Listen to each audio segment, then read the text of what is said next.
Hello students, आज के इस वीडियो में हम chapter number 7 the world of living का ABC पार्ट सोल्व करेंगे। तो सबसे पहले यहाँ पर हम सोल्व करेंगे पार्ट ए को। तो पार्ट ए है आपका fill in the blanks. Part A में आपने ब्लैंक्स को फिल करना है। तो देखिए यहाँ पर आपको फर्स्ट ब्लैंक्स क्या दिया है, plants, animals and human beings are collectively known as blanks. देखिए फर्स्ट ब्लैंक्स में आपको क्या पूछा गया है कि प्लांट्स, एनिमल्स और ह्यूमन बीइंग्स जो हैं उनको कोलेक्टिवली जो है वो किस नाम से जाना जाता है। ठीक है, ये आपको फर्स्ट ब्लैंक्स में पूछा है।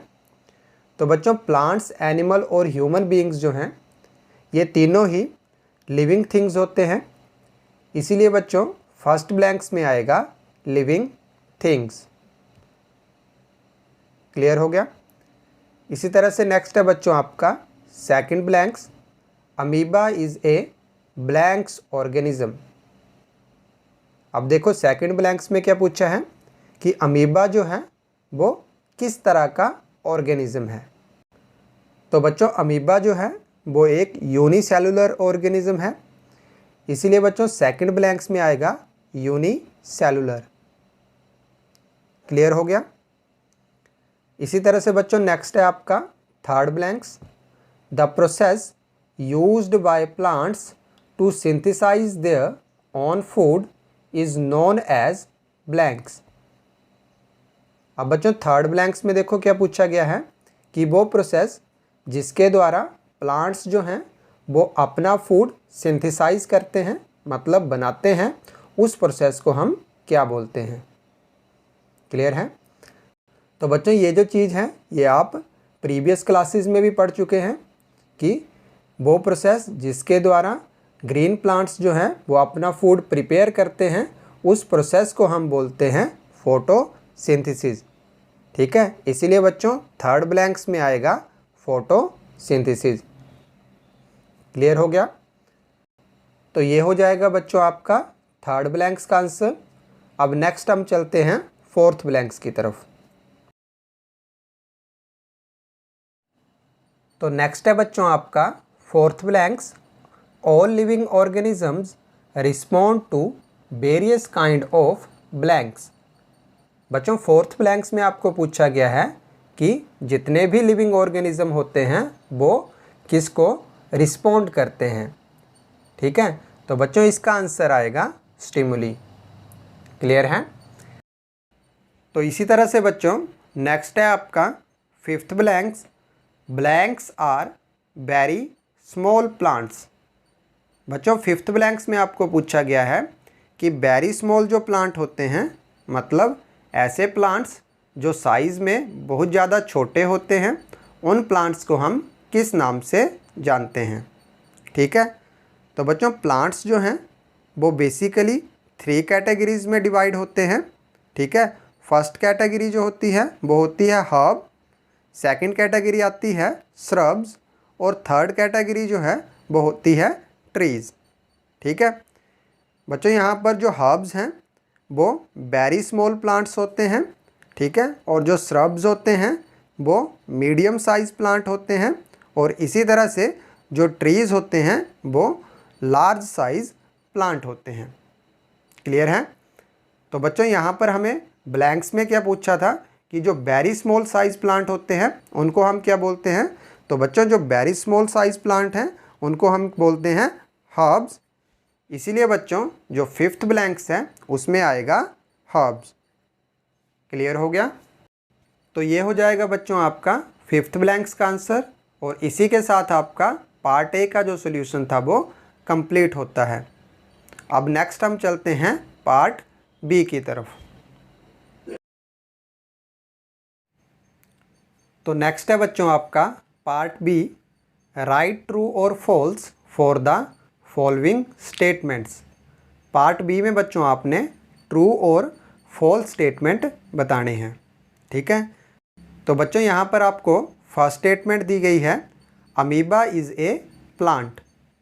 बच्चों फर्स्ट स्टेटमेंट में आपको बोला गया है कि अमीबा जो है वो एक प्लांट है। तो बच्चों ये जो स्टेटमेंट है ये फॉल्स आएगी, क्योंकि बच्चों अमीबा जो है वो प्लांट नहीं होता है। इसी तरह से बच्चों नेक्स्ट है आपकी second statement, living organisms exhibit many variations due to their habitats and habits.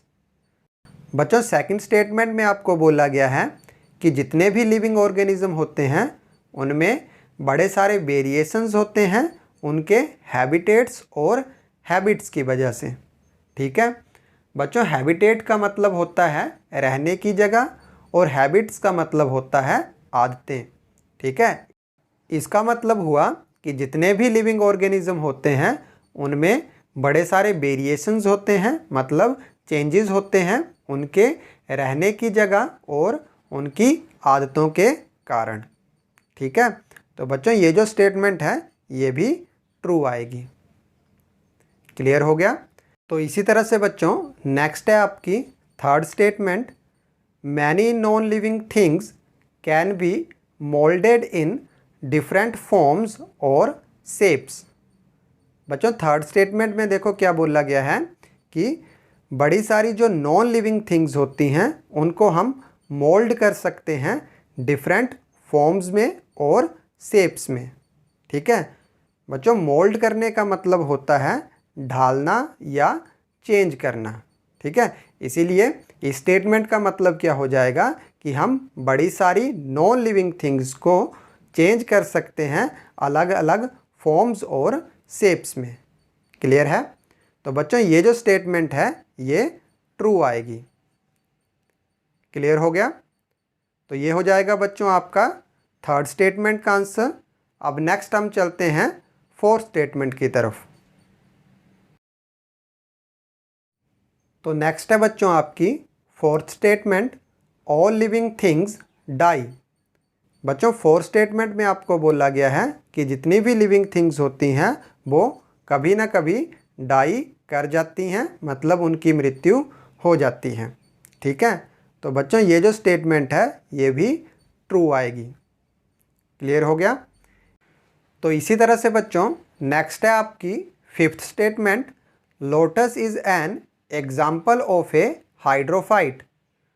बच्चों फिफ्थ स्टेटमेंट में आपको बोला गया है कि लोटस जो है वो एक हाइड्रोफाइट का एग्जाम्पल है।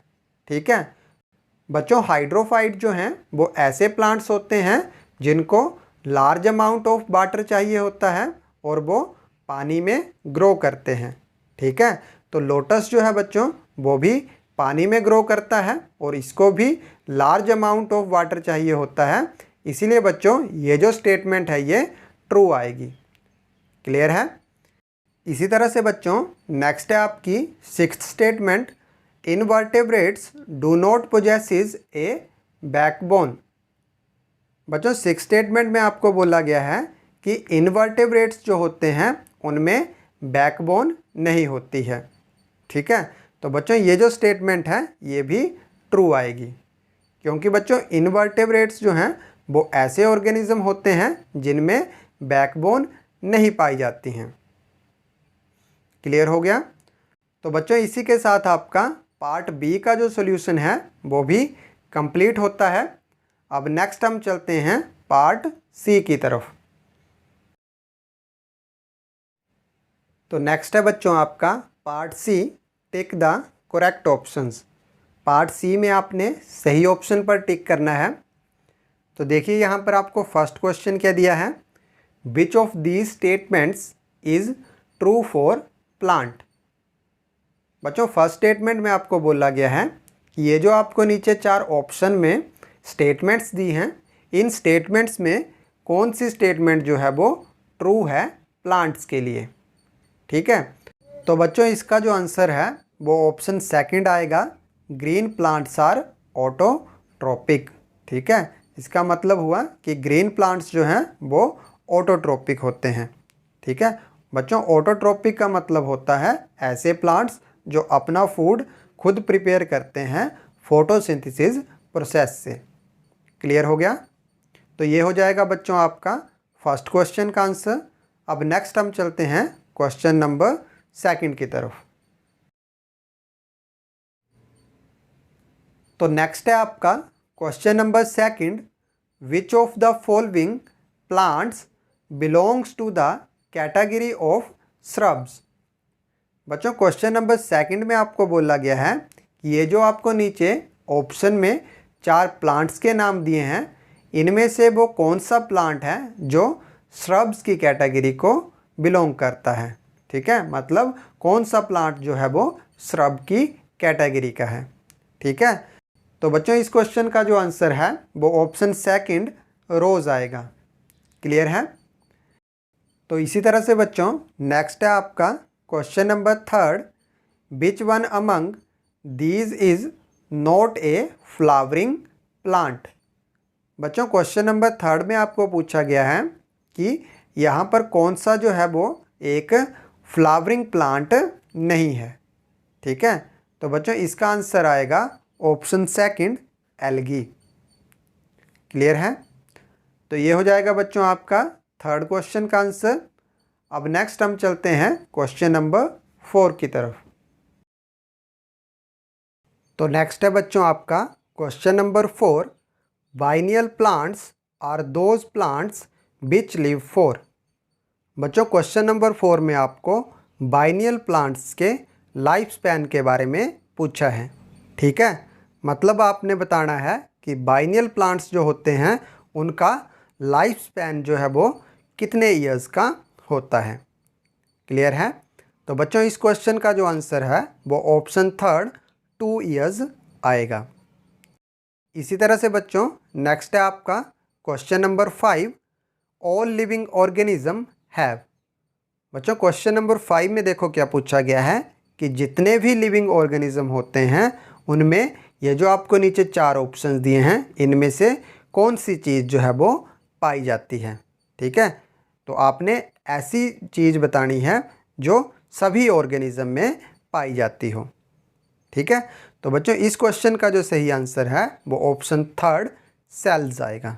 ठीक है, सेल्स जो है वो ऐसी चीज़ होती है जो हर लिविंग ऑर्गेनिज्म में पाई जाती है। बाकी बोन्स, फैदर और स्टेम जो है वो किसी किसी ऑर्गेनिज्म में पाए जाते हैं और किसी ऑर्गेनिज्म में नहीं भी पाए जाते हैं। क्लियर हो गया। तो ये हो जाएगा बच्चों आपका 5th क्वेश्चन का आंसर। अब नेक्स्ट हम चलते हैं क्वेश्चन नंबर 6 की तरफ। तो नेक्स्ट है बच्चों आपका question number 6, which of these is an invertebrate. बच्चों क्वेश्चन नंबर 6 में आपको पूछा गया है कि ये जो आपको नीचे 4 ऑप्शंस दिए हैं इनमें से कौन सा जो है वो एक इनवर्टेब्रेट का एग्जाम्पल है। ठीक है, तो बच्चों इस क्वेश्चन का आंसर करने से पहले आपको ये पता होना चाहिए कि इनवर्टेब्रेट्स जो हैं वो क्या होते हैं। ठीक है, तो बच्चों इनवर्टेब्रेट्स जो हैं वो ऐसे एनिमल्स या ऐसे ऑर्गेनिज्म होते हैं जिनमें बैकबोन नहीं पाई जाती है। क्लियर है। तो इसका मतलब हुआ कि इस क्वेश्चन के आंसर में आपने एक ऐसे ऑर्गेनिज्म का नाम बताना है जिसमें बैकबोन नहीं पाई जाती है। तो बच्चों इस क्वेश्चन का जो सही आंसर है वो ऑप्शन फर्स्ट, स्नेल आएगा। ठीक है, स्नेल जो है वो एक ऐसा ऑर्गेनिज्म है जिसमें बैकबोन नहीं पाई जाती है। तो इसी के साथ बच्चों आपका चैप्टर नंबर 7 के ABC पार्ट का जो सॉल्यूशन था वो कंप्लीट होता है।